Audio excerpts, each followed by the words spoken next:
He's a beautiful dog. He is. Look at his eyes. Let's take him home. Yes. I thought I knew exactly which dog we were bringing home that day. Then, a calm shelter dog did something that made me question everything I thought I wanted. Sometimes the hero you need isn't the one you planned for. It's the quiet one, sitting in the corner, waiting for someone to finally see what everyone else missed. Garcia still remembers the noise, the way it hit him the second they walked through those sliding glass doors. Overhead announcements crackling through speakers, suitcase wheels squeaking against polished floors, families clustered near the pet transfer lounge, voices high with excitement, phones out and ready. Flynn and Megan Bernardo stood beside him, holding hands in that nervous, excited way people do when the plan feels perfect. They'd spent weeks preparing, read every article about Huskies, watched the training videos, bought the heavy-duty carrier, the puzzle toys designed for high-energy breeds, the elevated dog bed that was supposed to keep them cool. Everything was ready. The Husky was arriving on the rescue flight. It felt inevitable. Garcia scanned the rows of metal crates lined up against the glass wall overlooking the runway. Most of them were shaking with movement. Huskies howling, jumping, pawing at the doors. Cameras came out, kids pressed closer, laughter rippled through the crowd. Then his eyes caught something that didn't fit. One crate near the end, completely still. Inside sat a medium-sized dog with a dark coat and steady eyes. No barking, no spinning, no performance. Just Max, watching the chaos like he understood something the rest of the room didn't. Garcia felt it before he could name it, that shift in his chest when the loud, obvious choice suddenly feels wrong, and the quiet interruption feels impossible to ignore. They weren't supposed to stop. The plan was clear, the paperwork signed, the Husky's name already chosen. But as they walked past that calm crate, Megan slowed, then stopped. And when Max stood, pressed one paw against the door and locked eyes with her, everything they thought they knew began to unravel. If you've ever felt like the thing you were searching for found you instead, subscribe, because this story doesn't end with a choice. It ends with a moment that changes everything, and I promise you, you won't see it coming. They weren't supposed to stop. The plan was clear, the paperwork signed, the Husky's name already chosen. But as they walked past that calm crate, Megan slowed, then stopped. And when Max stood, pressed one paw against the door and locked eyes with her, everything they thought they knew began to unravel. Garcia watched it happen in real time. Flynn was already 3 steps ahead, scanning the name tags on the crates, trying to match their confirmation number to the right dog. His voice carried back, excited, certain. "I think ours is in the second row, the one with the blue tag." But Megan wasn't moving. She stood perfectly still, one hand halfway to her chest, the other gripping the strap of her bag like she needed something to hold on to. Her eyes were locked on the calm dog in the corner crate. Max. Garcia had noticed him earlier. How could he not? In a room full of noise and movement, stillness becomes its own kind of magnet. But now, watching Megan stare at this dog, he understood something deeper was happening. Max wasn't begging, wasn't whining or spinning or throwing himself against the door like the Huskies 2 crates over. He was just standing there, one dark paw pressed gently against the metal grate, his head tilted slightly as if he was listening to something no one else could hear. His eyes were amber, steady, aware, and they were fixed entirely on Megan. "Megan," Flynn called back, finally noticing she'd stopped. "You coming?" She didn't answer right away. Garcia saw her throat move as she swallowed, saw the way her shoulders dropped, just a little, like something tight inside her had loosened. She took one step closer to Max's crate, then another. "Hey," she said softly. Max didn't bark in response, didn't jump or wag or perform. He just pressed his paw a little firmer against the door and blinked slowly. The kind of blink that felt deliberate, intentional. Like he was saying, I see you too. Flynn walked back, confusion flickering across his face. What's going on? I don't know, Megan said quietly. She crouched down, bringing herself to Max's eye level. There's just something about him.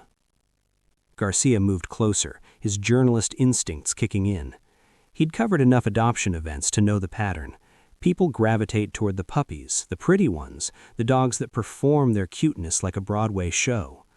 The quiet ones get passed over. The calm ones get mistaken for broken. But Max didn't look broken. He looked like he was waiting. Flynn crouched beside Megan, studying the dog with the same attention he'd given the Husky research articles. He's not what we planned for, he said carefully. I know. We've got everything set up for a high-energy breed, the yard fencing, the enrichment toys, the training schedule. I know. A volunteer passed by with a clipboard, noticed them stopped at Max's crate and paused. She was younger, maybe mid-20s, with kind eyes and a rescue center polo shirt. Her name tag read Jamie. That's Max, she said gently. He came in 6 weeks ago from a rural shelter. Owner surrender. Garcia's chest tightened. Owner surrender, which meant someone had chosen this dog once, brought him home, and then gave him back. Why? Megan asked, the word barely more than a whisper. Jamie hesitated. The family said he was too calm. They wanted a guard dog, something that would bark at strangers. Max she gestured toward the crate. He just observes, doesn't react unless there's a real reason to. Too calm, Flynn repeated, and Garcia heard something shift in his voice. Not dismissal, recognition. Megan's fingers found the edge of the crate door. Max leaned forward, just slightly, pressing his nose close to where her hand rested on the metal. Not demanding, not desperate, just present. Can we meet him? The words came out of Megan before she seemed to realize she was saying them. Jamie's expression brightened. Of course! Let me grab a leash and we can take him to the meet and greet area. She started to walk away, then turned back. Fair warning, though, he doesn't do much, doesn't play fetch, doesn't really care about toys. He just kind of exists with you. She said it like it was an apology, but Garcia saw Megan's eyes light up like it was exactly what she'd been hoping to hear. Flynn stood, brushing off his knees. He looked at his wife, then at Max, then back at his wife. We came here for a husky. I know, Megan said again. This is not a husky. I know. Flynn was quiet for a long moment. Then he smiled, small, uncertain, but real. So why does it feel like we're supposed to be standing here? Garcia didn't have an answer, but as Jamie returned with a worn blue leash and opened Max's crate, that calm dog stepped out with the kind of dignity most humans spend their whole lives trying to find. Garcia felt the story shift beneath his feet. This wasn't about the dog they came for anymore. This was about the dog who'd been waiting for them all along. Was this just coincidence, or was Max trying to say something no one else had bothered to listen to? Was this just coincidence, or was Max trying to say something no one else had bothered to listen to? Garcia didn't have time to answer his own question before the energy in the terminal shifted. A staff member with a megaphone stepped to the center of the room, her voice cutting through the noise. All right, folks, the rescue flight dogs are officially available for meet and greets. If you've completed your pre-approval paperwork, please approach the desk to confirm your selection. The crowd surged forward like a wave. Families moved with purpose, pointing at crates, asking questions, reaching for clipboards. The Huskies were going fast. Garcia watched a young couple practically sprint toward a silver and white beauty in the front row, their daughter bouncing on her toes beside them. The room buzzed with certainty. Everyone knew what they wanted. Except Flynn and Megan. They stood near Max's now empty crate, Jamie waiting patiently beside them with a leash in hand. Max sat at her feet, perfectly still, his amber eyes tracking the movement around him without reaction. Flynn cleared his throat. We should probably... He trailed off, gesturing vaguely toward the desk. Yeah, Megan said. But she didn't move. Jamie shifted her weight, offering them a kind smile. It's a lot, isn't it? The noise, the pressure. Everyone acts like choosing a dog should be instant, like love at first sight. She glanced down at Max. But sometimes the right choice is the one that makes you pause. Flynn's jaw tightened.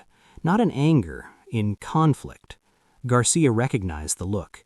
He'd seen it on sources who knew the truth but weren't ready to say it out loud yet. "We did the research," Flynn said, more to himself than anyone else. "Weeks of it. Energy levels, training methods, compatibility with our lifestyle. We made a spreadsheet." Megan's lips twitched. "You made a spreadsheet." "We both agreed on the Husky," Flynn continued, his voice firmer now. "We bought the elevated cooling bed because they overheat. We got the puzzle feeders because they're food motivated. We planned for this." "I know." Another family walked past, a staff member leading them toward a Husky crate near the window. The dog inside was gorgeous.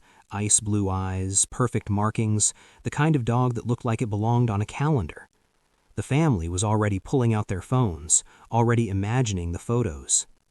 Garcia saw Megan watch them go, saw the way her fingers tightened around her bag strap. "They look happy," she said quietly. "They do," Flynn agreed. Jamie knelt down beside Max, running a hand along his dark coat. "For what it's worth, Max is a great dog. He's housebroken, crate-trained, good with other animals. His previous owner said he never chewed anything, never had accidents, never caused problems." "Then why'd they give him up?" Garcia asked before he could stop himself. Jamie's expression flickered, something sad and knowing. "Because no problems isn't exciting. People want a dog that feels like an event. Max just feels like," she searched for the word, "company." The megaphone crackled again. "Families who pre-selected Huskies from the rescue manifest, please confirm your matches at the front desk. We have 7 Huskies available and 9 families waiting." Flynn exhaled slowly. "We are one of those 9. Megan looked at him, then at Max, then back at Flynn.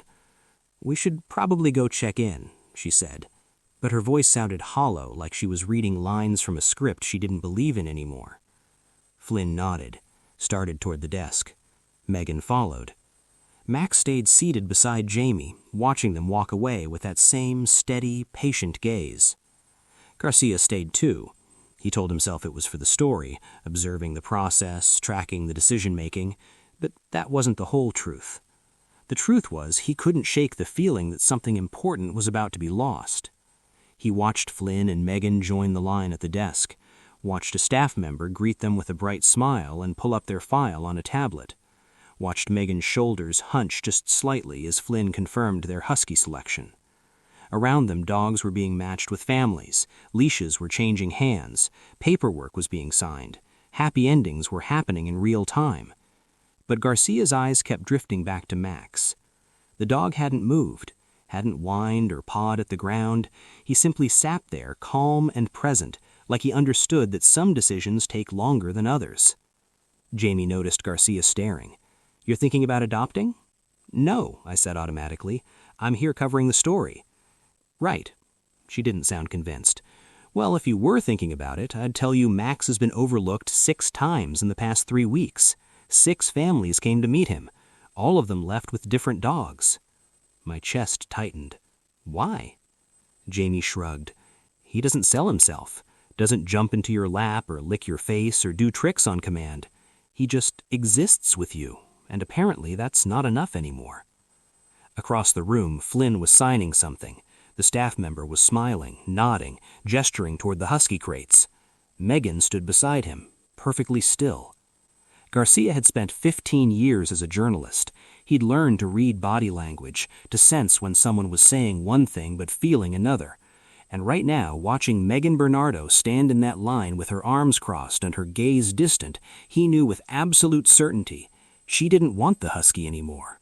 But she didn't know how to say it. Jamie stood, brushing off her knees.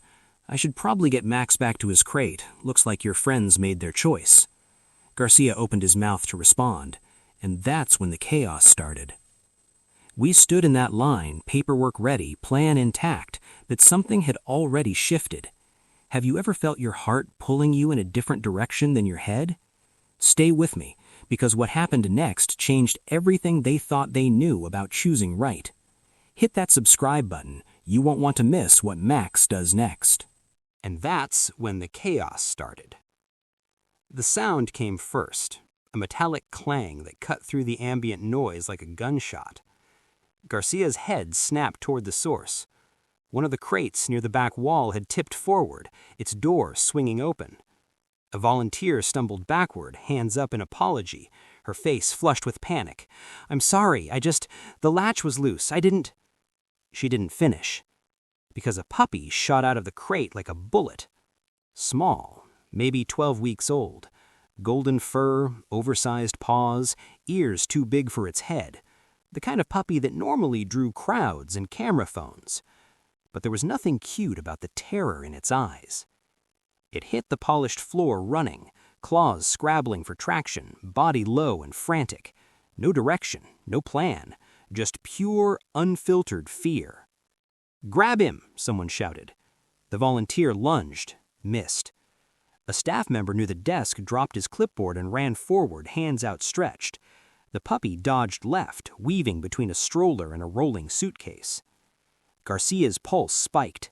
The terminal was too big, too open, too many obstacles and too many ways for a terrified animal to disappear into danger.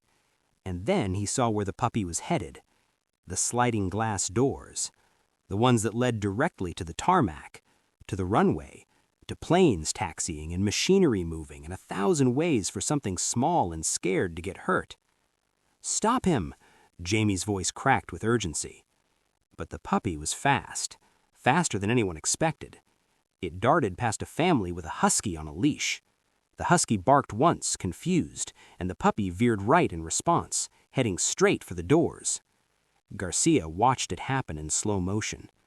The motion sensors triggered. The doors began to slide open with that soft hydraulic hiss. Beyond them, the afternoon sun glinted off white concrete and taxiing vehicles. A baggage cart rolled past. Somewhere in the distance, an engine roared to life. The puppy didn't slow down. Someone screamed. Garcia's feet moved before his brain caught up. He ran, not toward the puppy, but toward the doors, trying to cut off the angle. His journalist bag slammed against his hip with each stride. Too far. He was too far. A security officer appeared from a side hallway, walkie-talkie in hand, eyes wide as he processed the situation. He moved fast, but not fast enough. The puppy was 3 feet from the threshold. 2 feet. 1. "No!" The shout came from behind Garcia, desperate and raw.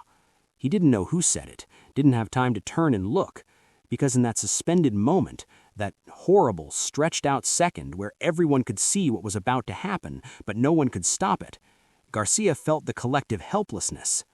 The doors were open, the puppy was running, and everyone in that terminal, all the families with their carefully chosen dogs, all the staff with their clipboards and protocols, all the volunteers with their good intentions, was frozen in place, watching, waiting, unable to bridge the gap between seeing and saving.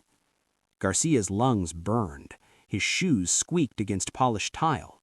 The security officer shouted something into his radio, words Garcia couldn't process over the rush of blood in his ears. The puppy reached the threshold. One paw crossed the line between inside and outside, and Garcia thought, this is how fast everything can go wrong. This is how quickly safe becomes dangerous. He thought about all the plans in that room, all the research and preparation, all the spreadsheets and pre-approvals and careful decisions. None of it mattered now, because chaos doesn't wait for you to be ready.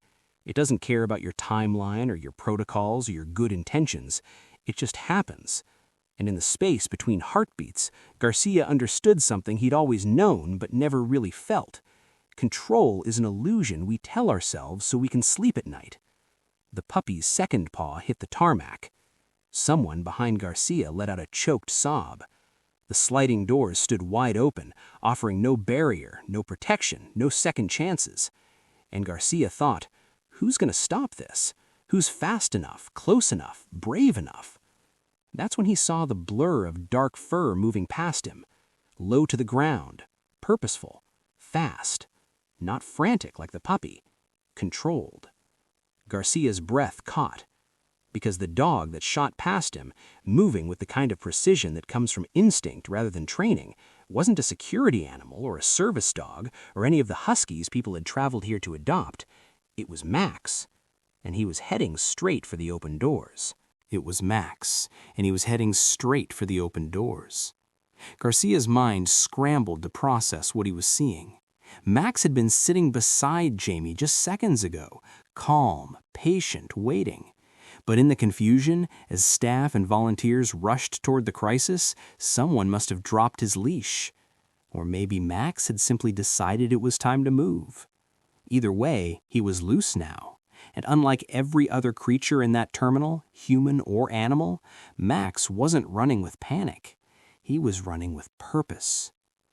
Garcia slowed, his journalist instincts taking over. He'd covered enough emergencies to recognize the difference between chaos and intervention.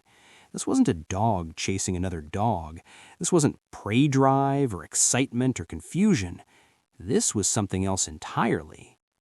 The puppy was still moving, still terrified, its golden body a blur against the polished floor. The tarmac stretched beyond the open doors, vast and dangerous and completely unforgiving. Max closed the distance in seconds. But he didn't lunge, didn't bark, didn't tackle or grab or do any of the things a panicked dog would do. Instead, he did something Garcia had never seen before. Max positioned himself.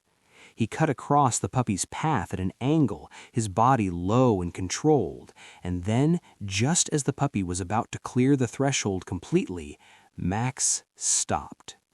Not in front of the doors, not blocking the exit, but in the puppy's line of movement, his dark body forming a wall that appeared so suddenly, so calmly, that the terrified puppy had no choice but to notice. The puppy skidded to a halt, paws scrambling, body twisting. It looked up, and Max looked down. The terminal fell silent. Garcia's breath caught in his throat. Around him, people had stopped moving, frozen mid-step, hands still raised, mouths still open from shouted warnings that were no longer needed. The security officer stood 3 feet away, his radio forgotten at his side. Even the overhead announcements seemed to pause. Max didn't growl, didn't bare his teeth, didn't do anything that resembled aggression or dominance. He just stood there, solid and unmoving, his amber eyes fixed on the puppy with a kind of steady awareness that transcended training. The puppy trembled, its oversized ears flattened against its head, its whole body shook with leftover adrenaline and fear. But it didn't run. Garcia watched, transfixed, as Max slowly, so slowly it was almost imperceptible, lowered his head. Not in a threatening way, not looming or intimidating, gentle. The puppy's nose twitched. It leaned forward just an inch, sniffing the air between them. Max waited. And then, in a gesture so subtle Garcia almost missed it, Max shifted his weight backward, away from the doors, away from the tarmac and the danger and the 1,000 ways this could have ended badly. The puppy followed. 1 step, then another. No one breathed. Max took another step back, his movements deliberate and calm. The puppy matched him, its frantic energy bleeding away with each second of Max's unwavering presence. By the time they were both fully inside the terminal again, the sliding doors had begun to close. The soft hiss of hydraulics breaking the silence felt like the world exhaling. Jamie moved first. She walked forward slowly, leash in hand, her face pale but composed. "Max," she said softly, "good boy." Max glanced at her, but didn't move yet. He stayed positioned between the puppy and the doors, like he needed to be certain the danger had passed before he let his guard down. The volunteer who dropped the crates stumbled forward, tears streaming down her face. She scooped up the puppy with shaking hands, pulling it against her chest. I'm so sorry, she kept saying over and over. The puppy buried its face in her shoulder, finally safe. Garcia felt something loosen in his chest, tension he hadn't realized he'd been holding. His hands were shaking, his heart was racing, and yet Max, the dog at the center of it all, looked completely calm, like this was just another Tuesday. The security officer let out a long, slow breath. That was... He trailed off, searching for words. I've never seen anything like that. Jamie clipped the leash back onto Max's collar. He does that sometimes, she said quietly, reads a situation and just handles it. Too calm, Garcia said, the words escaping before he could stop them. Jamie looked at him. Understanding flickered in her eyes. Yeah, too calm for his own good. Across the terminal, Flynn and Megan Bernardo stood frozen at the adoption desk. The Astra staff member who'd been processing their paperwork had abandoned her tablet, one hand pressed to her chest. Garcia watched Megan's face transform. She wasn't looking at the puppy being comforted by the volunteer. She wasn't looking at the doors or the security officer or the crowd of stunned onlookers. She was looking at Max, and her eyes were filled with something Garcia recognized immediately because he'd built a career on identifying it in interview subjects. The moment someone realizes they've been wrong about everything. Flynn's mouth opened, closed. He turned to look at his wife, and Garcia saw the same realization dawn on his face.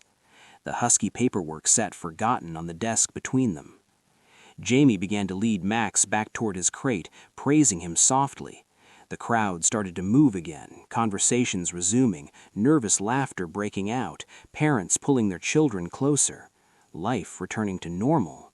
Except nothing felt normal anymore, because everyone in that terminal had just watched the dog no one wanted become the only one who knew exactly what to do. Garcia pulled out his phone, his journalist brain finally kicking back into gear. This was the story. Not the adoption event, not the rescue flight logistics. This, the quiet hero, the overlooked guardian, the dog who didn't perform courage, he simply embodied it. He started typing notes, but his eyes kept drifting back to Max, now sitting calmly beside Jamie as if the last 3 minutes hadn't happened. And Garcia couldn't shake one question. How many other moments like this had Max lived through in silence, his value invisible to everyone who looked but didn't see? How many other moments like this had Max lived through in silence, his value invisible to everyone who looked but didn't see? The terminal felt different now. Garcia couldn't quite name it. The air held the same temperature, the fluorescent lights still buzzed overhead, the families still clustered around their chosen dogs. But something fundamental had shifted, like the room had tilted just slightly off its axis. The security officer was on his radio, speaking in low, professional tones. Incident contained, no injuries, situation resolved. But his eyes kept drifting back to Max. Jamie led Max to a quiet corner near the windows, away from the commotion.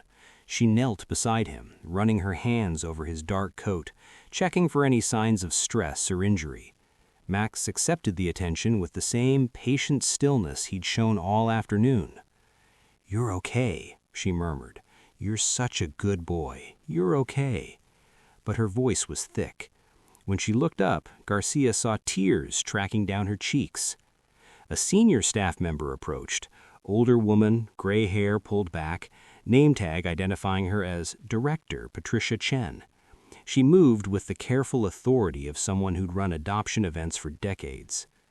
"That was remarkable," she said, crouching down to Max's level.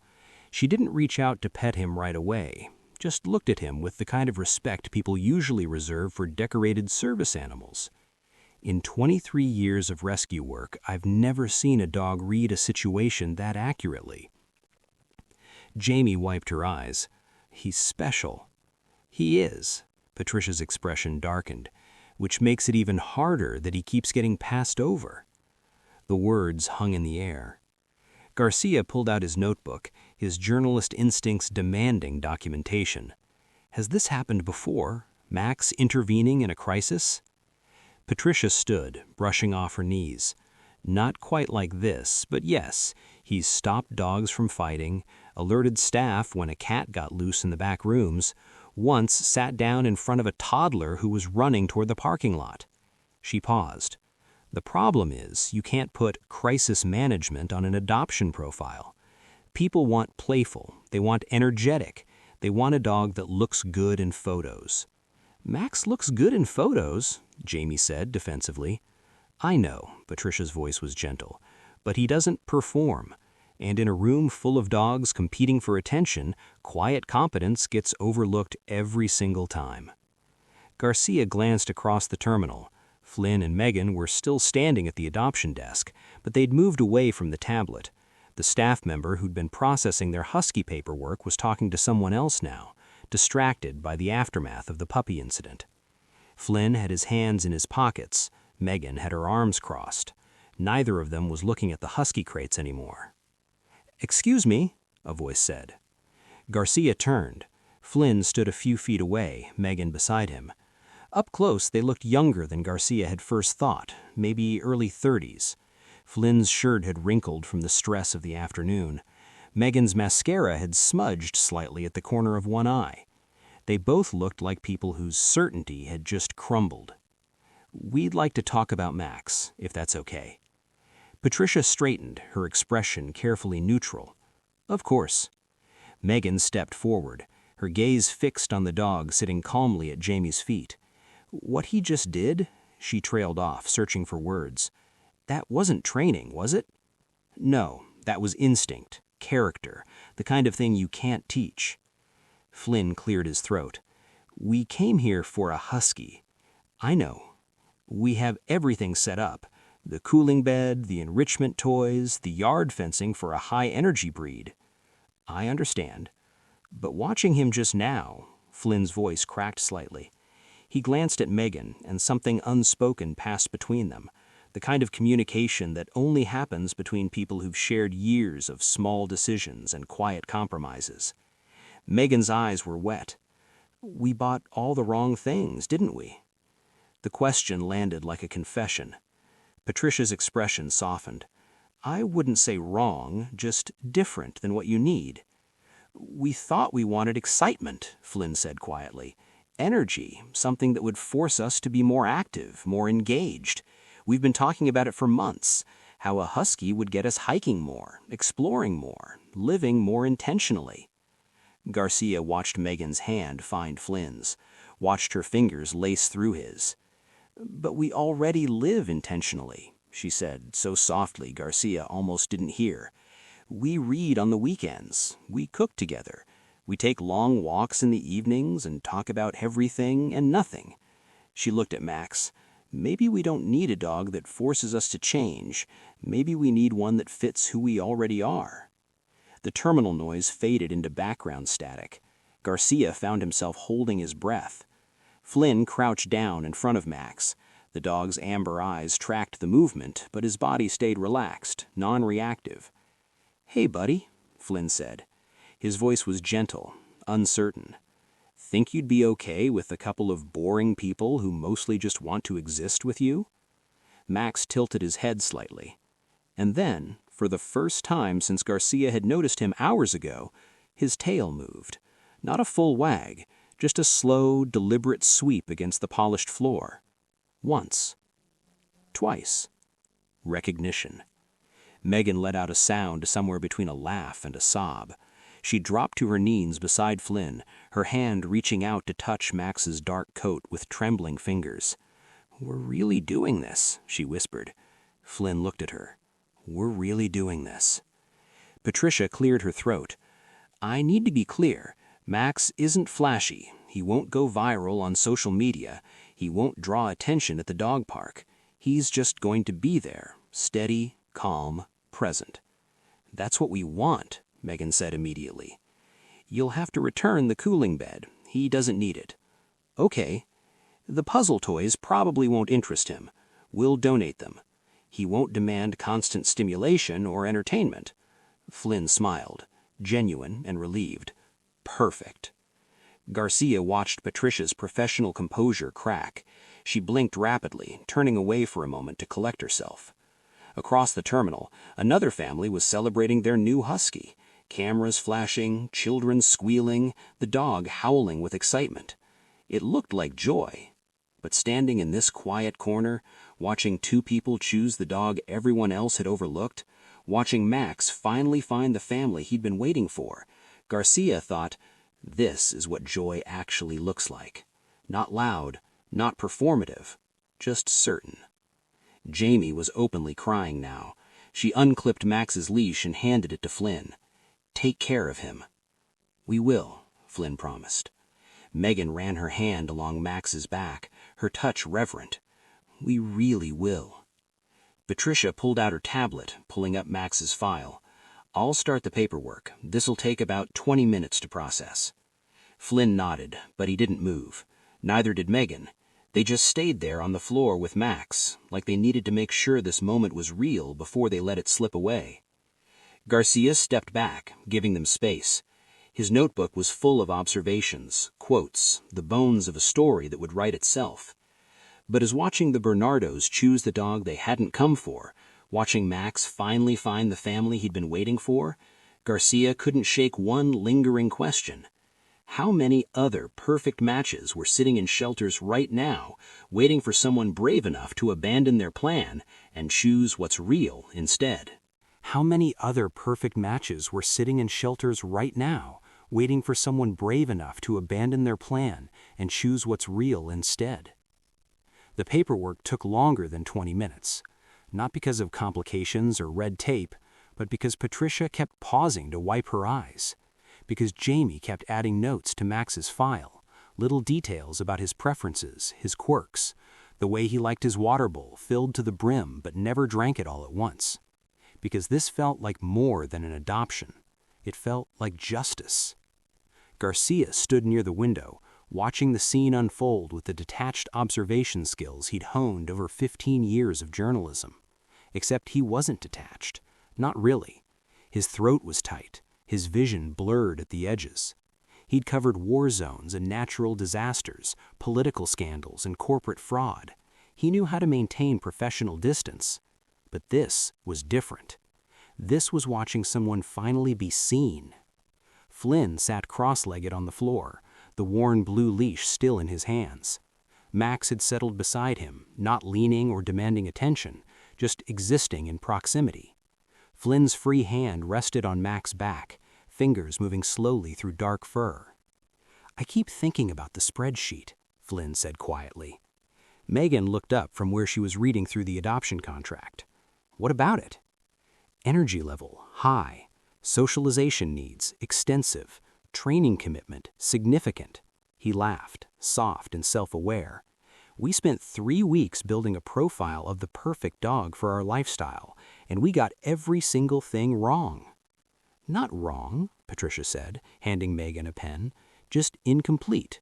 You were planning for the dog you thought you should want, not the one you actually needed. Megan signed her name on the first page.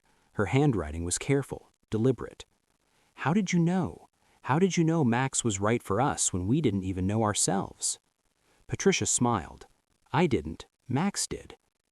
Garcia thought about that moment at the crate, Max standing, pressing his paw to the door, meeting Megan's eyes with that quiet intention. Had it been random, or had Max somehow recognized something in her that she hadn't recognized in herself yet? The journalist in Garcia rejected the idea. Dogs didn't have that kind of insight. But the human in Garcia, the part that had spent the afternoon watching Max read situations with uncanny accuracy, wasn't so sure. Megan finished signing and set the pen down. She looked at Max for a long moment, her expression unreadable.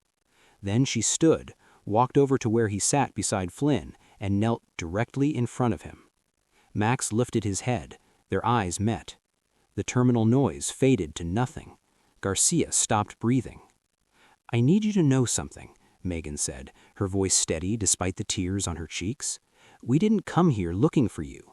We came looking for excitement and adventure and all these big, impressive qualities that we thought we were missing. Max's ears twitched forward, listening. But what we were actually missing, she continued, was exactly what you have: steadiness, awareness, the ability to be present without needing to perform. Her voice cracked. We were missing you. Flynn's hand found her shoulder, squeezed gently. So I'm sorry it took us this long to figure that out. I'm sorry you had to prove yourself before we could see what was right in front of us the whole time. And I promise we're going to spend the rest of your life making sure you know you're enough, exactly as you are, no performance necessary." Max held her gaze, and then, with the same deliberate intention he'd shown all afternoon, he leaned forward and pressed his forehead gently against hers. Garcia's vision blurred completely. It wasn't dramatic. There was no tail wagging or jumping or excited barking, just one quiet gesture of recognition between two souls who'd finally found what they'd been looking for. Jamie turned away, her shoulders shaking. Patricia cleared her throat roughly and pretended to check her tablet. Even the security officer, still lingering near the entrance, looked suspiciously misty-eyed. After a moment, Megan pulled back. She ran her hands along Max's face, tracing the shape of his muzzle, memorizing him. "Ready to go home?" Max's tail swept the floor. Twice. Yes. Flynn stood, offering Megan his hand and pulling her to her feet. They looked at each other, really looked, and Garcia saw a whole conversation happen in silence. "Are we sure about this?" "Completely. It's not what we planned." "I know. It's better." Patricia handed Flynn a folder thick with documentation. Vet records, vaccination history, behavioral notes, everything you need. He's microchipped, neutered, up to date on all his shots. The shelter covers the first 2 weeks of pet insurance if you want to activate it. "Thank you," Flynn said, "for everything, for not giving up on him." "We never give up on the good ones. We just wait for the right people to notice." Jamie approached with a small canvas bag. "I packed some things for him. His favorite blanket. It's not much, kind of threadbare actually, but he sleeps with it every night. A few treats. The tennis ball he never plays with but likes to keep near his bed." She handed the bag to Megan. "And this." She pulled out a battered red collar, the one Max had been wearing when he arrived. "His old family kept the fancy one," Jamie said quietly, "but this was his, from before. I thought maybe you'd want to get him a new one, a fresh start." Megan took the collar, running her thumb over the worn nylon. "Can I keep this one too, just to remember where he came from?" Jamie's face crumpled. She nodded, not trusting her voice. Flynn clipped the leash onto Max's current collar, the shelter-issued one that said "Adopt Me" in faded letters. "Come on, buddy, let's go home." Max stood, shook once, as if shaking off the weight of 6 weeks in a shelter, 6 families who'd walked away, 6 times being overlooked. And then he walked calmly beside Flynn and Megan towards the exit. No pulling, no hesitation, just trust. Garcia followed them outside, notebook forgotten in his pocket. The afternoon sun was starting to dip toward the horizon, painting the sky in shades of orange and gold. The parking lot was half empty now, the rescue event winding down. The Bernardo's car was a silver sedan, practical and clean. Flynn opened the back door and Max hopped in without needing encouragement, settling onto the seat like he'd done it 1,000 times before. Megan climbed into the passenger seat and immediately turned around to look at him. "You okay back there?" Max's tail thumped on the upholstery. Flynn started the engine, then paused. He looked at Garcia through the open window. "You gonna write about this?" Garcia hesitated. "Would you mind if I did?" "No," Flynn smiled. "I think people need to hear it, that sometimes the best choice is the one you didn't plan for. That the quiet ones matter," Megan added. "That being overlooked doesn't mean being unworthy," Flynn finished. Garcia nodded, his throat too tight to speak. He watched them drive away, the silver sedan merging into traffic, Max's dark silhouette visible through the back window, steady, calm, finally going home. And Garcia thought about all the stories he'd covered over the years, all the dramatic rescues and heroic interventions and headline-worthy moments. None of them felt like this. Because this wasn't about spectacle. It was about seeing what everyone else had missed. It was about having the courage to change your mind when your heart knows better than your plan. It was about understanding that sometimes the most important things in life don't announce themselves with noise and flash. They wait quietly in the corner until someone finally pays attention. Garcia pulled out his phone and typed a single sentence. "Today I watched a family choose the dog they didn't come for and learned that the best love stories are the ones that interrupt our plans." Behind him, the terminal doors opened. Another family emerged with their new Husky, all energy and excitement and Instagram-ready moments. They looked happy, but Garcia couldn't stop thinking about the quiet car driving away, about the calm dog finally settled into the life he'd been waiting for, and two people brave enough to rewrite their story in the middle of telling it. And he wondered, what would the world look like if more people chose what was real over what looked good? I've covered hundreds of adoption stories, but I'd never seen anything like this, a family brave enough to choose the dog they didn't come for. If you've ever abandoned a plan because something real showed up instead, you need to subscribe. Because this story isn't over. What happens when Max finally comes home, when the quiet choice becomes everyday life? The answer might change how you see everything. Don't miss it. Looked good? Garcia didn't plan to follow up. Professional distance. That's what good journalism demanded. Cover the story, file the piece, move on to the next assignment. But 3 days later, he found himself calling Flynn's number, the one he'd jotted down in his notebook during the airport chaos, thinking he might need a quote for the article. Flynn answered on the second ring. Hello? It's Garcia, from the rescue event. I hope it's okay that I'm calling. Of course. Flynn's voice was warm, relaxed. Actually, Megan and I were just talking about you, wondering if you'd want to come by and see how Max is settling in. Garcia's journalist brain said it was inappropriate. His human heart said yes immediately. He arrived at the Bernardo's house 40 minutes later. It was a modest, craftsman-style home in a quiet neighborhood, the kind of place where people knew their neighbors' names and kids still played in the streets during summer. The yard was small but well-maintained. A Japanese maple stood near the front window, its leaves just beginning to turn autumn red. Nothing flashy, nothing impressive, just real. Megan answered the door with flour on her hands in a genuine smile. Come in. I'm making bread. Therapy baking, Flynn calls it. I do it when I need to process big changes. Garcia stepped inside and was immediately struck by the calm. He'd been in homes with new dogs before. Usually they were chaos, chewed furniture, scattered toys, frantic energy bouncing off every wall. The air itself felt different in those houses, charged with the manic joy of puppyhood. This was nothing like that. Soft light filtered through cream-colored curtains. A worn leather couch sat against one wall, a blanket draped over its arm. Books lined built-in shelves. The air smelled like rising dough and chamomile tea. And in the corner, on the threadbare blanket Jamie had packed for him, Max lay stretched out in a patch of afternoon sunlight. He lifted his head when Garcia entered, amber eyes calm and aware. His tail thumped once against the hardwood floor. Hello. Welcome. Then he settled his head back down and closed his eyes. That was it. No jumping, no barking, no demanding attention, just acknowledgement and return to peace. Wow, Garcia said. Flynn emerged from the kitchen with 2 mugs of tea. Right?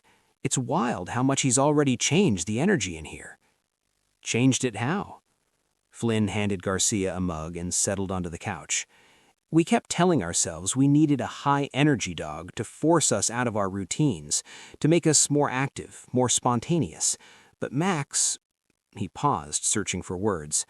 Max makes us more intentional about the routines we already have. Megan joined them, wiping her hands on a dish towel. She sat on the floor near Max, her back against the couch. Without opening his eyes, Max shifted slightly, just enough that his body touched her leg. Connection without demand. This morning we took him on our usual walk, the loop around the neighborhood we've done 100 times. But with Max, we noticed things. He stops to smell this one jasmine bush on Maple Street. Really stops, like he's reading a whole novel in that scent. So we stopped too. And I realized I'd walked past that bush every day for 2 years and never actually looked at it. It's blooming, Flynn added. White flowers, incredible fragrance. We had no idea. Garcia sipped his tea, warmth spreading through his chest. You're learning to slow down. We're learning we were already slow, Megan corrected gently. We just felt guilty about it, like we should be more exciting, more active, more. She ran her hand along Max's back. But Max doesn't need more. He just needs present, and that's something we're actually good at. Garcia looked around the room again now, seeing it differently. The books weren't clutter. They were evidence of evenings spent reading side by side. The worn couch wasn't shabby, it was loved, broken in by years of comfortable silence. The kitchen, visible through the doorway, wasn't fancy, but it was used, lived in, real. This home had been waiting for a dog like Max. They just hadn't known it. What about all the Husky stuff? The puzzle toys, the cooling bed? Flynn laughed, returned most of it, donated the rest to the shelter. He gestured toward the corner where Max lay. We got him a simple orthopedic bed. He's not young, his joints need support. And we moved that blanket Jamie gave us onto it. He sleeps there every night. Doesn't even need to be crated, Megan added. First night, we set up the crate we'd bought, door open, inviting. Max looked at it, looked at the bed, and chose the bed. Slept through the entire night without a sound. No adjustment period? Garcia was surprised. None. Megan's voice was soft with wonder. It's like he knew he was home, like he'd been waiting for this exact life, and the second he found it, he just settled. Max's breathing had deepened, his body completely relaxed in sleep. The afternoon sun moved across the floor, painting new patterns of light and shadow. Garcia pulled out his notebook, but found he didn't want to write, didn't want to capture or translate this moment into something consumable. He just wanted to sit in it. Can I tell you something? Megan said quietly. When we first got home, I was terrified we'd made a mistake, that we'd chosen based on emotion instead of logic, that we'd wake up and regret abandoning our plan. Flynn reached down, his hand finding hers. But then Max did this thing. We were sitting on the couch, just like this, and he came over and put his head on my knee, not asking for anything, not performing or seeking approval, just resting. And I realized this is what we'd been missing. Not excitement or adventure or Instagram moments, just companionship. Simple, steady, real companionship. Garcia's throat tightened. He thought about his own life, the constant movement, the next story, the endless pursuit of something dramatic enough to matter. When was the last time he'd just rested? He's teaching us, Flynn said, every day, that it's okay to be still, that presence is enough, that you don't have to perform your worth. Max stirred in his sleep, one paw twitching, dreaming. What do you think he's dreaming about? Garcia asked.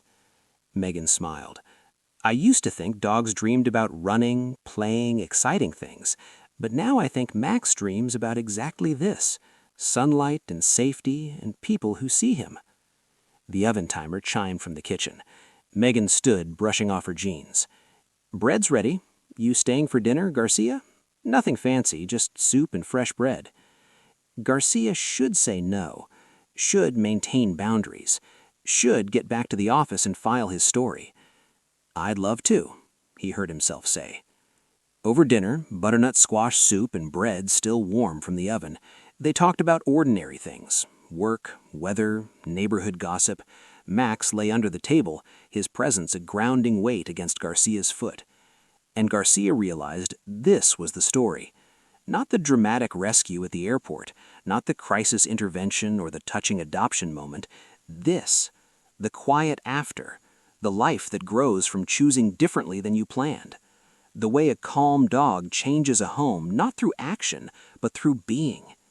As the evening light faded to dusk, Garcia stood to leave. Max walked him to the door, stopping at the threshold. Garcia crouched down, meeting those steady amber eyes one more time. You knew, didn't you, at the airport? You knew they were your people before they did. Max's tail moved slowly, once, twice. Garcia stood, shook Flynn's hand, hugged Megan goodbye. As he walked to his car, he looked back at the house. Through the window, he could see Max returning to his spot in the living room, see Flynn and Megan settling back on the couch, see the whole scene unremarkable, undramatic, unglamorous, perfect. And Garcia thought, this is what happens when you stop performing and start living. This is what grows in the space between what you planned and what you needed. This is what quiet looks like when it finally finds a home. But as he drove away, one question lingered in his mind, a question he knew would follow him long after the article was written. How many other lives were waiting to be transformed if only people were brave enough to choose the calm in the corner instead of the noise in the spotlight? How many other lives were waiting to be transformed if only people were brave enough to choose the calm in the corner instead of the noise in the spotlight? Garcia published the article 2 weeks later. He'd written hundreds of pieces over his career, investigative reports, human interest stories, breaking news coverage. He knew how to craft a hook, build tension, deliver a satisfying conclusion. But this story wrote itself differently. He found himself deleting the dramatic language, the overwrought metaphors, the journalistic tricks designed to manufacture emotion. Every time he tried to make the story bigger than it was, the words rang false. So he wrote it simply, honestly, the way it had actually happened. A family went to adopt a husky. A calm dog sat in the corner. A crisis revealed character. A choice was made.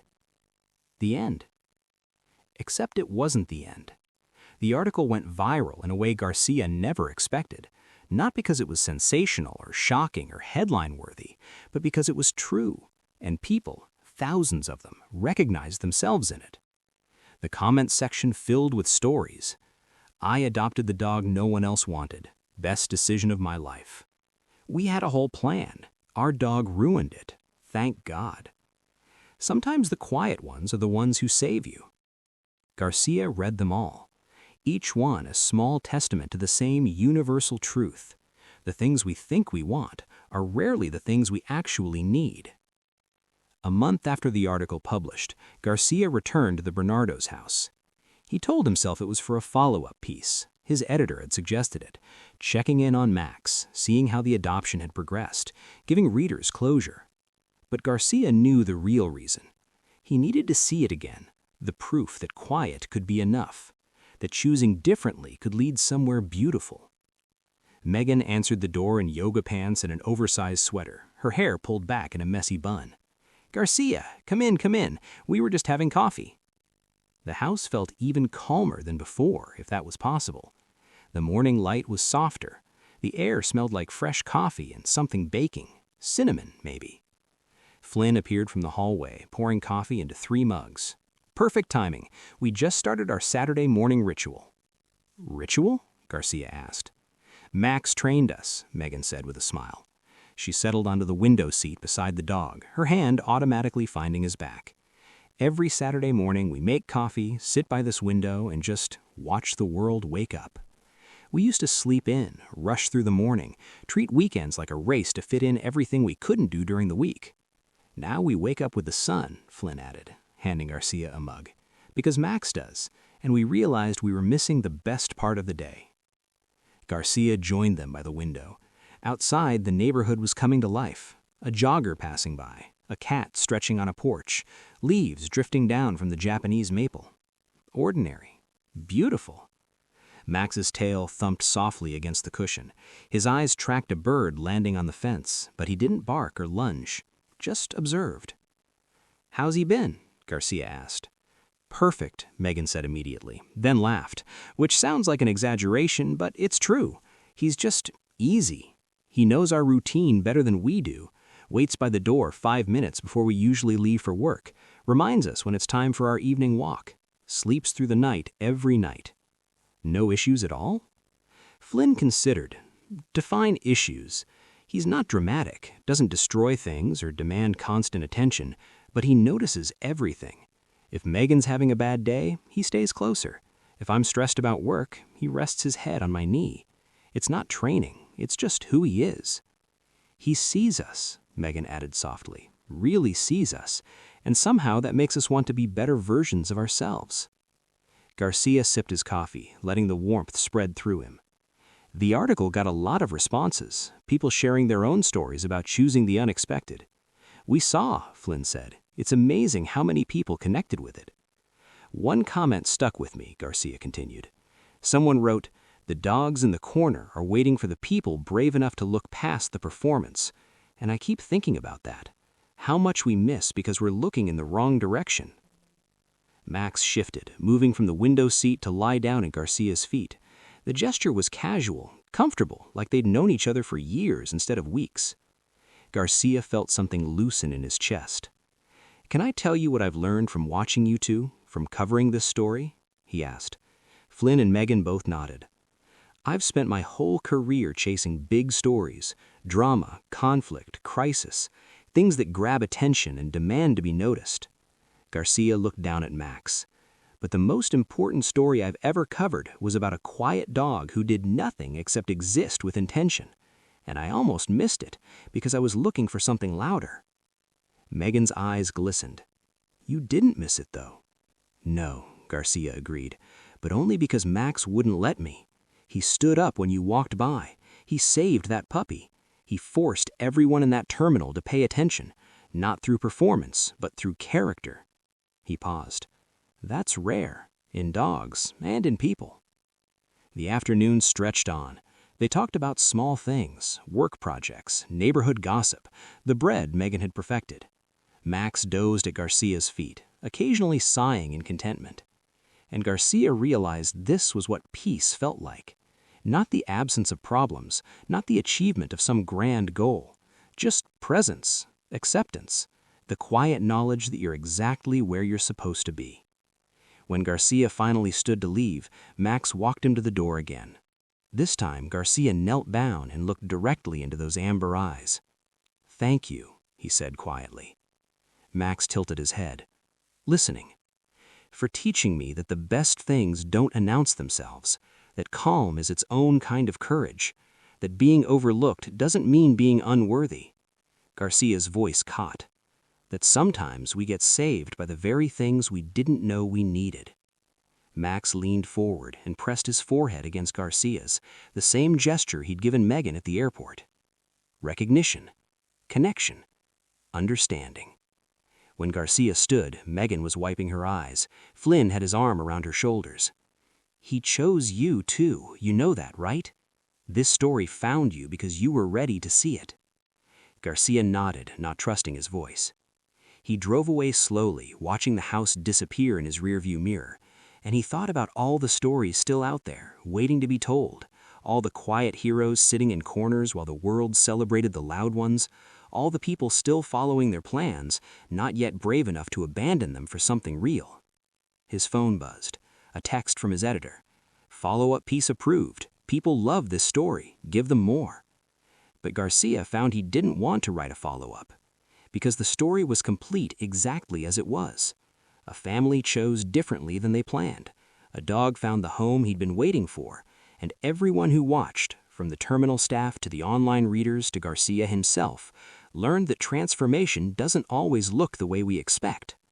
Sometimes it looks like a calm dog in the corner. Sometimes it looks like abandoning your spreadsheet.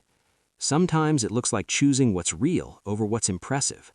And sometimes, if you're very lucky, it looks like being chosen by something you didn't even know you were looking for. Garcia pulled over, opened his notes app, and wrote one final line. "The dogs in shelters aren't waiting to be saved. They're waiting to save us from our own plans, from our own blindness that believe that love has to be loud to matter." Max didn't need a hero. He just needed someone willing to be interrupted. And in that interruption, he became the hero instead. Sometimes the dog you don't choose is the one who saves you. He saved the note, closed his phone, and drove toward whatever came next, carrying with him the quiet certainty that he'd witnessed something rare and true. And somewhere across town, in a modest craftsman house with a Japanese maple turning red, Max lay in a patch of morning sunlight, calm, content, exactly where he belonged. Finally seen, finally home, finally enough. If this story reminded you that the best things in life don't always announce themselves, that sometimes what we need is waiting quietly in the corner, subscribe, because the world is full of overlooked heroes, abandoned plans that led somewhere better, and quiet moments that changed everything. And those are the stories worth telling. Those are the stories that save us.